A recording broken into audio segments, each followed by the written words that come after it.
Hai semua, siang kali ini aku dapat pesanan 40 porsi nasi box isi ayam bakar lengkap dengan lalapan dan sambal, 2 macam sayur untuk acara tasyukuran rumah tetangga baru.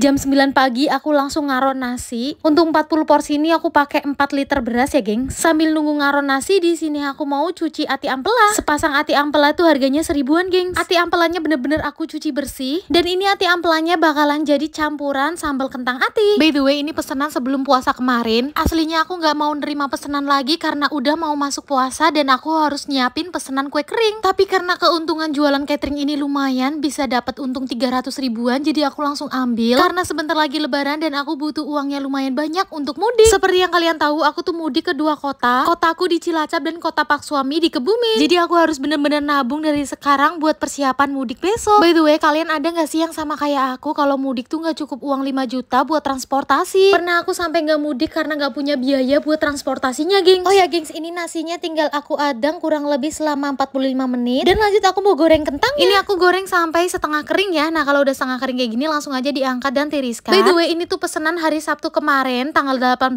Maret. Nah, lanjut aku mau goreng lagi kentangnya sampai semuanya habis. Lanjut aku mau tumis dulu bumbu sambal kentang atinya. Di sini aku tambahin juga serai, daun salam dan garam. Diaduk-aduk sampai bumbunya bener-bener matang ya. Kalau udah matang, lanjut aku masukin kentang yang sudah kita goreng tadi. Jujur kali ini tuh Cikarang panas banget, geng. Aku sampai di pinggir pintu kayak gini biar dapet angin. Kentangnya udah masuk, masukin juga ati ampela yang udah dipotong-potong. Ini tinggal diaduk-aduk sampai tercampur rata. Aku tambahin kecap manis dan penyedap rasa sesuai selera. Udah, ini tinggal dimasak dan diaduk-aduk kembali sampai matang. By the way, jadi tukang catering bukan hanya pinter masak aja, gengs, tapi tenaganya juga harus ekstra banget. Soalnya kalian bisa lihat dong, ngaduk kentang kurang lebih sampai 4 kilo kayak gini. Dan lanjut aku mau masak sayur yang kedua. Di sini request sayur capcay. Aku tumis dulu bumbunya. Kalau udah matang masukin wortel dan putren. Disusul sama bakso yang udah dipotong-potong tipis kayak gini. Nah, ini tinggal diaduk-aduk rata. Aku tambahin air sedikit ya, guys. Nah, ini tinggal dimasak kembali sampai wortelnya empuk. Kalau wortelnya udah empuk, di sini aku masukin sayurannya. Nah, untuk sayurannya aku cuma pakai daun bawang sama kol. Aku tambahin penyedap rasa lagi dan ini tinggal diaduk-aduk sampai matang. Capcay sayurnya ini udah matang. Ini langsung aja aku pindahin ke dalam wadah. By the way, untuk menu kali ini tuh minta request 2 sayur. Ada sayur kentang ati ampela dan sayur capcay. Untuk lauk utamanya ada ayam bakar yang dipotong 4 bagian dan lengkap dengan sambal dan lalapannya. Untuk resep ayam bakar dan sambalnya next bakalan aku share ya, guys, karena hari ini tuh nggak cukup, guys, aku rekam. Nah, ini untuk sayurannya udah matang semua. Ini mau langsung aku bungkusin karena ini udah jam 2 siang, gengs. Karena acaranya itu nanti habis asyar, jadi langsung aja kita bungkus. Untuk potongan ayamnya ini yang 1 ekor dibagi 4 ya, guys. Dan 1 ekor ayamnya itu yang beratnya kurang lebih 800 gram. Ini udah semua aku bungkus 1 paket kayak gini, lengkap dengan sendok dan tisu. Aku hargai 26.000. Aku dibantu Pak Suami buat ngiketin boxnya biar gampang dibawanya. Sebenarnya tetanggaku ini udah lama punya rumah di sini, tapi karena dulu tuh ada kendala jadi baru direnov dan baru dipakai sekarang. Oh ya, guys, ngomong-ngomong pulang kampung, yuk bantu support aku terus biar aku dipilih sama Snack Video untuk dikasih uang saku buat pulang kampung tahun ini. Oke semua, aku mau lanjut nganter pesanan dulu ya. Semoga resepnya bermanfaat dan selamat mencoba.